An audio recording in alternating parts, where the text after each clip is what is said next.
Hello friends, Radhe Radhe. Welcome to my new blog. कैसे हैं आप लोग? उम्मीद करती हूँ आप सब लोग अच्छे होंगे और आपकी पढ़ाई भी अच्छी चल रही होगी। फ्रेंड्स, आज है ट्यूसडे और ट्यूसडे वाले दिन आज एक बहुत ही बैड न्यूज़ मिली थी मुझे, जिससे सुनने के बाद मुझे बहुत बुरा लगा। जैसे कि इंसान अपने मन में एक सपना जगाता है और उसे पूरा करने के लिए वो बाहर निकलता है, अपने माँ बाप अपने सारे परिवार से दूर रह के सोचता है कि घर में डिस्टर्ब होगा इसलिए वो बाहर जाके पढ़े, लेकिन वो ये भूल जाता है कि आगे हमारे फ्यूचर में क्या होगा। वैसे होना ना होना किसी के हाथ में नहीं होता है, ना कोई किसी का फ्यूचर देख सकता है। ऐसे ही एक घटना हुई है दिल्ली में, मुखर्जी नगर में दृष्टि आईएएस सेंटर है, उसमें पानी की वजह से 3 छात्रों की जो यूपीएससी की तैयारी कर रहे थे, करंट लगने की वजह से उनकी मौत हो गई, क्योंकि पानी बेसमेंट के अंदर चला गया और पानी में शायद उनका दम घुट गया और करंट वगैरह लगने की वजह से मौत हो गई है। फ्रेंड, अब सोचो उनके माँ बाप के ऊपर क्या बीत रही होगी। फ्रेंड देखो, अगर हम कभी कभी सोचते हैं ना कि हम बाहर जाके पढ़ाई करें, देखो किसी की इसमें गलती नहीं है, कोई भी ये नहीं चाहेगा कि उसकी रेपुटेशन ख़राब हो, जो इमेज उसने बरसों से बनाई है वो आगे चल के ये ख़राब हो। लेकिन कहीं ना कहीं आज के ज़माने में लोगों ने एजुकेशन को एक बिजनेस के तौर से समझा है, बिजनेस बना लिया है। कितने गरीब छात्र जो मतलब उधार पैसे लेके ज़मीन गिरवी रखे अपने आप को पढ़ाने की सोचते हैं, उनके माँ बाप सोचते हैं कि हमारा बच्चा जब आगे कुछ कर लेगा तो ये सारी चीज़ें तो वापस आ जाएंगी।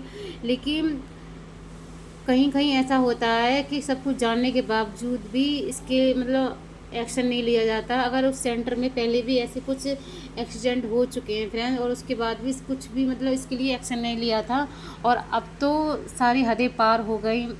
3 लोग मतलब उनकी जान की कोई वैल्यू नहीं थी, अगर चाहते तो कुछ और व्यवस्था कर सकते थे, और पानी की वजह से मतलब 3 लोगों की मौत हो गई है। क्या उनके माँ बाप ने कभी सोचा था कि हमारे बच्चे मतलब इस तरीके से घर पे आएंगे? उन्होंने कितने सपने सजाए होंगे फ्रेंड्स। इसलिए मैं कहूँगी फ्रेंड, देखो कोचिंग आप करो, ये आपकी चॉइस है, लेकिन मैंने स्टार्टिंग से जब से मैंने अपनी यूपीएससी की तैयारी की है ना, मुझे अपनी वीकनेस पता है कि मैं कहीं पर भी एकदम स्ट्रिक्ट तरीके से माहौल में नहीं पढ़ सकती। देखो कभी कभी ऐसा होता है कि हमारा पढ़ने का मन नहीं है, हमें 10 घंटे के अलावा हम 8 घंटे पढ़ना चाहेंगे, और प्रेशर से जो पढ़ाई होती है कि नहीं तुम्हें पढ़ना ही पढ़ना है, वो मेरे समझ से बाहर है, मैं ऐसे नहीं कर सकती। देखो सेल्फ स्टडी बहुत इंपॉर्टेंट होती है। जितना आप घर पे रह के सेफ फील करते हो ना, जितनी हेल्प आपको घर से मिलती है उतनी आपको बाहर जाके पढ़ने में नहीं मिलती है। बाहर जाके कहीं आप रूम लेके रहते भी हो और पढ़ाई करते हो तो सारा काम आपको खुद ही करना पड़ेगा। ऐसा नहीं है कि वहाँ आपको सारी चीज़ें फ्री में मिलेंगी। बस ये है, गाइडेंस अच्छी मिल जाएगी। अगर आप चाहें तो खुद से भी सेल्फ स्टडी कर सकते हैं, और यूट्यूब पे ऐसे बहुत सारे यूपीएससी के टीचर्स हैं जो आपको गाइड करते हैं, और आप उनकी गाइडेंस से मतलब मोटिवेट हो सकते हैं और अपनी जो भी प्रिपरेशन है वो सही डायरेक्शन में ले जा सकते हैं। देखो जो हुआ उसे तो कोई बदल नहीं सकता, बस यही कहेंगे आगे कुछ ज़्यादा इससे बढ़कर ना हो, और उनके जिनके बच्चे गए हैं इस दुनिया से उनके माँ बाप को भगवान शक्ति देना संभलने की, क्योंकि जो दर्द होता है ना बच्चे के जाने का, शायद माँ बाप कभी भूल नहीं पाते हैं, उन्हें ज़िंदगी भर ये दुख रहेगा।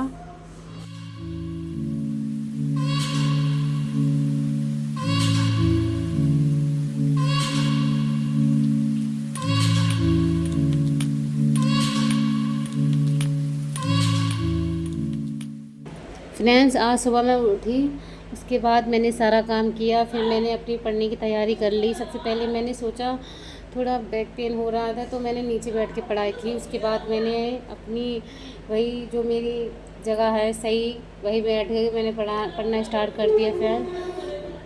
फिर से मैं आपसे वही बात कहूँगी, क्योंकि गर्मी का माहौल है तो सोचते हैं इंसान को कहीं ना कहीं मतलब ऐसी जगह मिल जाए जहाँ अच्छा लगे, फील हो।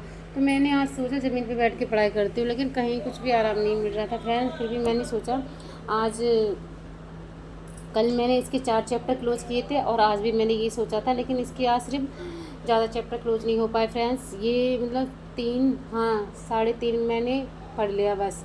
और आगे कल मैं आपको बता दूँगी कि मैंने कौन कौन से चैप्टर पढ़े हैं। और उसके बाद मैंने नोट्स रीडिंग करना स्टार्ट कर दिया, और आज मैंने यूट्यूब से कोई पढ़ाई नहीं की थी फ्रेंड्स, क्योंकि मैं यूट्यूब जब भी खोल रही थी वही सारी खबरें आ रही थी, न्यूज़ वगैरह, लाइव वगैरह, और सेंटर के बारे में ये सारी बहुत सारी बातें आ रही थी। किसी देख देख के बहुत डिस्टर्ब सा हो रहा था और उनके लिए बहुत बुरा लग रहा था कि क्या बीत रही होगी उनके घर वालों पर। ये सोच सोच के ना आज मेरा पढ़ाई में भी ज़्यादा मन नहीं लगा फ्रेंड। ये सोचते हैं, देखो कोई भी इंसान हो या उसके माँ बाप अपने बच्चे को पढ़ाने के लिए बाहर भेजते हैं तो कुछ सपने सजाने के लिए, कुछ उम्मीदों से, लेकिन कब क्या हो जाए किसी को पता नहीं रहता। अगर माँ बाप को ये सारी बातें पता हों तो शायद वो अपने बच्चों को एक मिनट के लिए भी अपने आप से दूर ना करें, क्योंकि माँ बाप तो माँ बाप होते हैं, फिर चाहे कुछ भी हो जाए।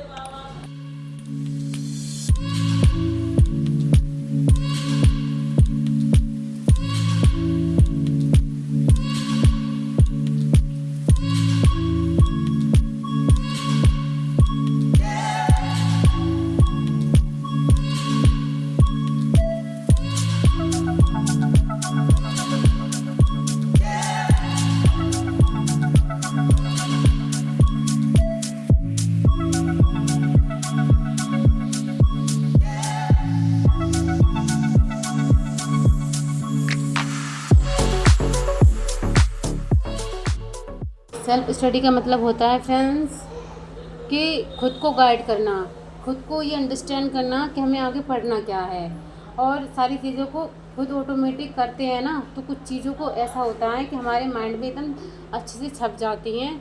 और कोचिंग का मेरे ख्याल से यही मतलब है। मैंने बहुत सारे टॉपर्स हैं जिन्होंने यूपीएससी के लिए कर रखा है और इस साल भी किया है, तो मैंने उनके मुँह से भी ये सुना है कि उन्होंने ज़्यादातर सेल्फ स्टडी से ये सारा चीज़ की थी सॉरी, और मेंस के टाइम में उन्होंने कोचिंग ज्वाइन की थी, लेकिन प्री वगैरह उन्होंने खुद से ही निकाला था।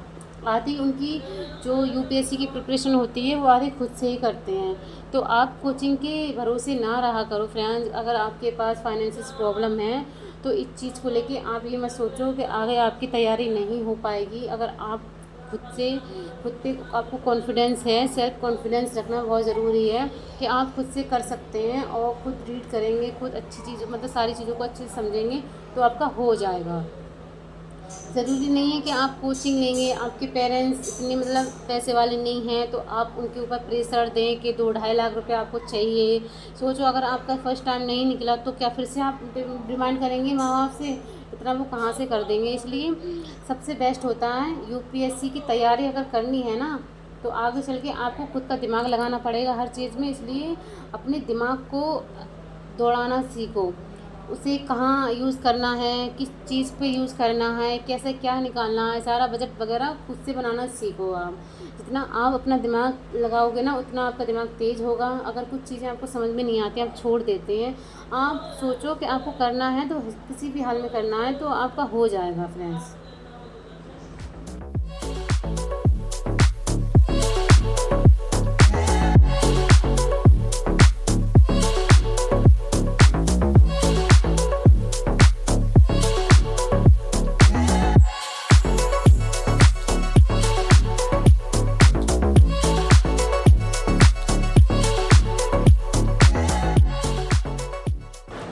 शाम का टाइम हो गया था फ्रेंड्स, फिर मैंने खाना बनाना स्टार्ट कर दिया। और आज सुबह मैंने सिर्फ पास्ता बनाया था तो भूख थोड़ी ज़्यादा तेज़ सी लग रही थी तो मैंने सोचा जल्दी खाना बना लेती हूँ, उसके बाद मैं खाना खाऊंगी। सो फ्रेंड्स आज मैंने बनाए हैं हरी मिर्च के आलू जो मुझे काफ़ी पसंद है। आज काफ़ी देर से मेरा मन भी कर रहा था कि मैं हरी मिर्च की सब्ज़ी बनाऊँगी, तो सब्ज़ी मैंने बननी रख दी है। अब मैं रोटी सेक के रख देती हूँ, क्योंकि गर्मी इतनी ज़्यादा है ना कि आध घंटा भी किचन में खड़ा होना बहुत मुश्किल है मेरे लिए। तो क्योंकि मुझे ज़्यादा पसीना आने लगे तो मुझे घबराहट होने लगती है और मेरा मतलब पूरी तरीके से तबीयत ख़राब हो जाती है। आप देख रहे हैं फ्रेंड कितना पसीना आ रहा है, इसलिए मैंने सोचा जल्दी जल्दी खाना बना लेती हूँ, उसके बाद मैं अपनी स्टडी करूँगी।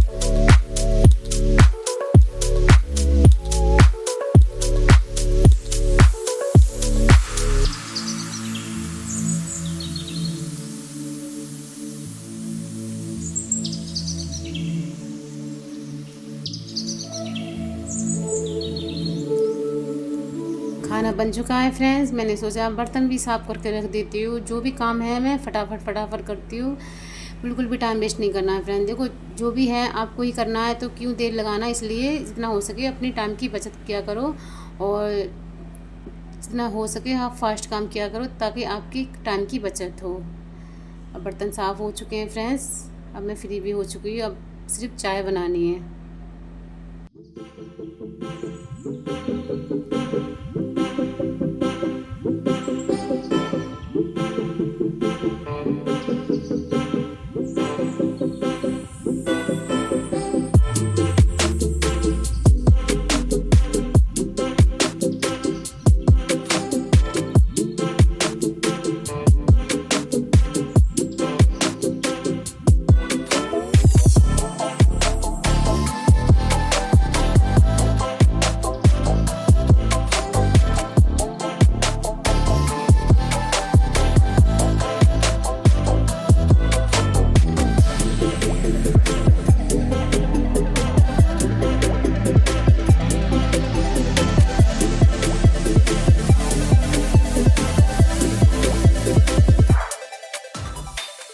फ्रेंड्स मेरा सारा काम ख़त्म हो चुका है। मैंने चाय भी बना ली है। उसके बाद मैंने चाय पीते पीते मैंने अपनी स्टडी करना स्टार्ट कर दिया। देखो गर्मी हो या सर्दी हो, हमें तो पढ़ना ही है, किसी भी हाल में पढ़ना है। आप बस अपने माइंड में ये रखो कि आपको पढ़ लिख के कुछ अलग करना है, और अगर आपकी मेहनत सच्ची होगी ना तो आपको कोई हरा नहीं सकेगा।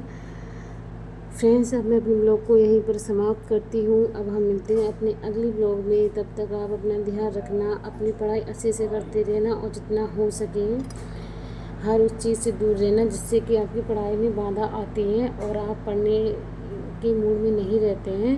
बस आप अपने माइंड को फ्रेश रखो ताकि आप ज़्यादा से ज़्यादा पढ़ाई कर सको और थोड़ा बाहर निकलो, बैठो, जिससे कि आपको बाहर की नॉलेज भी हो, क्योंकि किताबी ज्ञान भी नहीं चलेगा, बाहर की नॉलेज भी आपको लेना बहुत ज़्यादा ज़रूरी है। और जितना हो सके आप सेल्फ स्टडी करो और अच्छे से करो, जिससे कि आप जो भी तैयारी कर रहे हो उसमें आपका सिलेक्शन हो जाए। चलो अब मिलते हैं अपने अगले ब्लॉग में। बाय।